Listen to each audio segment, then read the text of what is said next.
wabarakatuh dan salam sejahtera. Selamat datang ke kelas Reka Bentuk dan Teknologi. So, tajuk hari ini adalah untuk tingkatan 1, iaitu tajuk bab 4, lakaran. Okey, kita pergi pada pembelajaran yang seterusnya. Jadi, apa itu lakaran? Lakaran merupakan contengan berbentuk garisan, gambar, simbol bahasa yang menerangkan sesuatu perkara. Itu yang dimaksudkan dengan lakaran. Itu kena ada bentuk garisan, gambar dan juga simbol bahasa. Selain itu juga, lakaran juga ialah satu lukisan awal ataupun lukisan draft yang dihasilkan menggunakan teknik lakaran bebas tanpa bantuan alat melukis seperti membaris ataupun jangka lukis. So nak katanya, lakaran ni kita tak boleh nak gunakan apa-apa yang alat yang meluruskan. Contoh macam pembaris, pembaris kan fungsi dia untuk bagi garisan yang lurus kan, ataupun jangka lukis. Ini jangka lukis tu kalau kita guna, kita akan nampak lukisan kita ni nampak rata je, garisan tu nampak cantik je. So, tapi kita tak nak guna alatan seperti itu sebab kita nak dapatkan lakaran kan. So lakaran ni dia just freehand saja. Kalau dalam bahasa Inggeris ni kita panggil freehand lah. Okey, selepas itu, apa itu lakaran pictorial kan? So, lakaran pictorial ni memberikan gambaran sesuatu objek melalui 3 pandangan, iaitu pandangan atas ataupun dengan kata nama lain dia pandangan pelan lah. Lepas tu pandangan sisi. Pandangan sisi sama ada sisi kanan ataupun sisi kiri dan juga pandangan hadapan. Itulah yang dimaksudkan dengan lakaran pictorial. Jadi, kalau lakaran kan, so proses untuk membuat lakaran tu kita panggil apa? Mestilah kita panggil melakar kan. So melakar ialah proses mencana idea dan menzahirkan idea berkenaan dalam bentuk gambar. So terdapat banyak sangat jenis lakaran yang biasa digunakan oleh mereka untuk memaparkan idea lakaran. Jadi mari kita tengok slide yang seterusnya. Jenis-jenis lakaran. So, ada berapa banyak jenis-jenis lakaran ni? Contoh dia kata, kat sini ada 6 jenis lakaran kan. So, yang pertama adalah lakaran peribadi ataupun lakaran contengan. Cakap je conteng mesti tahu kan maksud conteng tu apa. So, conteng macam lukis macam tu je. So, kata kat sini maksud lakaran peribadi atau ataupun lakaran contengan ialah lakaran ini tidak kemas, tidak tersusun dan dilukis di dalam buku lakaran. So, dia terang-terang cakap tidak kemas kan. So dia freehand saja. Tak kisah bergantung pada orang tu. Kalau orang tu tak pandai lukis ke, tak ada istilah untuk menghasilkan lakaran. So lakaran ni bebas, tak kisah. So dia kata kat sini, lakaran ini penting untuk penyediaan konsep produk. So betapa pentingnya kan lakaran peribadi dan juga lakaran contengan ni. So pergi kepada next jenis lakaran adalah lakaran penerokaan. So dia kata kat sini, lakaran ini biasanya lebih kemas, dilakar untuk membuat perbandingan dengan produk yang sedia ada dalam pelbagai aspek evolusi dari segi bentuk, saiz, bahan dan sebagainya. So perbezaan dalam lakaran penerokaan ni dia lebih kemas lah. Untuk next lakaran adalah lakaran teknikal. Lakaran teknikal dia kata kat sini adalah penghasilan lakaran teknikal menggambarkan lakaran ceraian ke rata rentas pelbagai sudut pandangan. So lakaran ini mengandungi perincian dimensi yang dapat membantu mereka menggambarkan rekaan produk yang akan dihasilkan. So ini contoh lakaran teknikal. So, pergi kepada next point ialah lakaran perkembangan idea.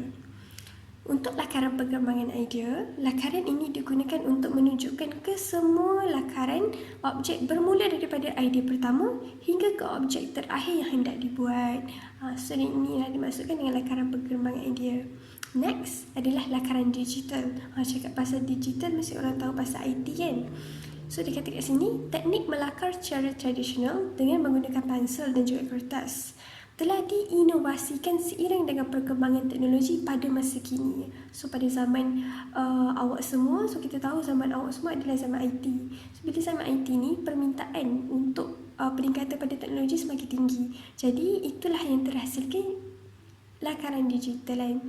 So dia kata kat sini, anda boleh menggunakan alatan iaitu gadget Korang punya handphone, komputer boleh digunakan. Dan juga aplikasi terkini. Seperti mana kita tahu, kalau kita ada handphone ataupun kita ada laptop, berbagai-bagai aplikasi kan yang boleh di-download dan juga digunakan. So dia kata kat sini, aplikasi terkini untuk melakar rekaan supaya hasil dan persembahan lebih menarik. Untuk lakaran yang terakhir adalah lakaran persembahan. Apa yang dimaksudkan dengan lakaran persembahan ni? So dia kata kat sini, lakaran persembahan membantu pelanggan memahami konsep rekaan yang ingin disampaikan oleh mereka. Jadi mari kita tengok jenis-jenis lakaran ni.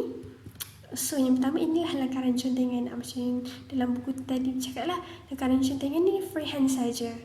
Seterusnya, lakaran penerokaan. So lakaran penerokaan ni kalau kita nampak, so daripada yang biasa-biasa, so dia lagi diterokai, lagi meningkat lagi dia punya itulah penghasilannya. Ini merupakan lakaran teknikal. Lakaran teknikal inilah dia punya mereka bentuk. Seterusnya adalah lakaran persembahan. Lakaran persembahan ni disebabkan dia nak persembahkan, so dia kena ada ciri-ciri warna, bentuknya macam mana, macam tu. Ini juga lakaran perkembangan idea. Lakaran perkembangan idea ni contohnya seperti inilah. Perkembangan idea ni contohnya kalau macam bag ni kita tengok dia diinovasikan daripada kerang. Kalau kita tengok bentuk kerang kan bentuknya seperti segitiga dan juga ada pemegang kan ke atasnya kalau dibayangkan. So ini adalah contoh diinovasikan daripada kerang, so jadilah beg tangan. Seterusnya ini adalah lakaran digital. Lakaran digital ni yang cikgu cakap tadi, dia menggunakan gadget. So dalam gadget tu ada aplikasi yang digunakan untuk melakar objek. Seterusnya kita nak pergi kepada next topik, iaitu menyenaraikan peranan lakaran dalam mereka bentuk. So yang pertama dia kata kat sini, mempercepatkan penggunaan konsep. Nanti kita go through satu-satu apa yang dimaksudkan dengan poin-poin yang dikata kat sini. Yang kedua adalah asas komposisi untuk ilustrasi. Yang ketiga adalah medium komunikasi antara mereka dengan pelanggan. Yang keempat adalah eksplorasi visual, iaitu perkembangan idea. Yang kelima, penyelesaian perincian visual. So kita pergi kepada poin yang pertama, dia kata kat sini, mempercepatkan pembangunan konsep. Contoh kan, lakaran adalah kaedah terbaik untuk mengeksplorasi konsep.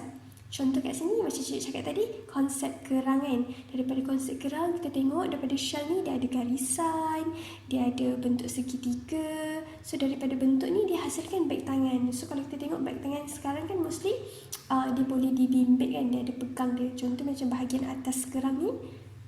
Bahagian atas kerang ni. Bahagian atas kerang ni kita tengok dia menjadi macam tali kan. Dan bahagian bawah kerang yang bentuk segitiga ni diaplikasikan atau diinovasikan menjadi beg tangan. Sangat menarik kan ciptaan manusia ni. Diorang melihat alam, so daripada ciptaan alam tu diorang gunakan untuk mencipta alatan. So contohnya kat sini, melakarkan beberapa konsep idea awal mereka untuk bentuk sebuah beg menggunakan kerang. Macam cikgu cakap tadi tu lah. Alright, yang seterusnya adalah asas komposisi untuk ilustrasi. Lakaran adalah kaedah pantas untuk menunjukkan komposisi, asas ataupun perancangan ilustrasi awal bagi menghasilkan lakaran ringkas. So dia kata kat sini, komposisi ni sama dengan perletakan sesuatu bahagian mengikut kesesuaian. So contoh kalau kita tengok ilustrasi beg tangan ni, so beg tangan ni menunjukkan komposisi lah ataupun perancangan ilustrasi awal untuk menghasilkan lakaran ringkas tu. So dia ada beg, setiap beg mempunyai bentuk-bentuk yang tertentu dan ada komponen yang tertentu. Kalau kita tengok macam beg ni, so dia macam besar sikit kan saiz dia. So dia boleh meletakkan komposisi yang banyak. So kalau macam ni bentuk dia lain. So komposisi dia macam mana kan. So ilustrasi ni sangat penting lah. Lakaran ni sangat penting untuk ilustrasi yang kita kat sini. So yang seterusnya, untuk sebagai medium komunikasi antara mereka dengan pelanggan. So kalau kita tengok kat sini, lakaran dapat menunjukkan imej mengikut kehendak pelanggan. So komunikasi mereka dengan pelanggan. So contohnya kat sini dia kata mereka dia dah lukis beg sandang kan, lukis beg sandang, gambar beg sandang kat sini. Lepas tu dia tunjukkan kepada dia punya pelanggan dengan menggunakan aplikasi saja. So contoh kat sini dia hantar gambar kat dia punya pelanggan. So nak katanya betapa mudahnya kan. Contoh kat sini adalah lakaran digital. Betapa mudahnya dengan adanya lakaran digital, pelanggan yang jauh pun boleh tempah dengan kita kan, tempah produk dengan kita. So nak katanya inilah antara kebaikan-kebaikan teknologi masa kini kan. Okey, yang seterusnya adalah eksplorasi visual ataupun perkembangan idea. Jadi, lakaran yang boleh digunakan bagi tujuan mempercepatkan idea suatu reka bentuk kepada pelbagai pilihan untuk dipilih oleh pelanggan. So, nak contohnya macam lakaran yang ditunjuk kat sini kan, ada pelbagai jenis lakaran yang berbeza kan. So, nak katanya dengan adanya lakaran ni, dia membantulah pelanggan untuk memilih mana yang apa orang kata berkenan di hati kan, design yang mana, corak yang mana, reka bentuk yang mana yang menjadi pilihan kepada pelanggan tu. So nak katanya dengan adanya lakaran ni membantulah kita untuk memilih produk yang paling mengikut kesesuaian pelanggan kan. So pelanggan just tinggal pilih je, okey nak yang ni, nak ini, nak ini. So mudahlah untuk kerja kita sebagai pembuat produk kan, kita sebagai mereka. Seterusnya dikata kat sini penyelesaian perincian visual. So, perincian terhadap lakaran pembangunan konsep yang telah dibuat pada awal pencambahan idea. Penerangan tentang elemen, prinsip dan bahan yang digunakan boleh ditambah pada lakaran untuk memudahkan proses reka bentuk. Jadi, hasil lakaran boleh diperhalusi dengan menggunakan lakaran digital. Contoh kan kalau kita tengok gambar kat sini, ada elemen bentuk, ada ring kitchen, ada pengikat tali pinggang, tali bahu, dan bahagian penyimpanan barangan kecil, ada zip dan bahagian penyimpanan utama. So nak katanya kita boleh melalui lakaran kita boleh perincikan setiap satu yang ada kat beg tu. Dan contoh kalau ada nak buat penilaian awal pun boleh juga melalui lakaran ni. Contoh kalau ada bahagian yang pelanggan awak tak suka kan, contoh pelanggan tak nak zip macam ni, pelanggan kalau boleh nak zip dia dekat bahagian tepi, tak nak bahagian atas. So awak melalui lakaran ni dia bolehlah padam awal-awal dan upah letak kat belakang. So nak katanya bagusnya dengan ada lakaran dia membantu menyelesaikan perincian visual. Contoh-contoh yang macam itulah. Okey, itu sahaja untuk kelas kita hari ini. Kita akan berjumpa lagi. Terima kasih.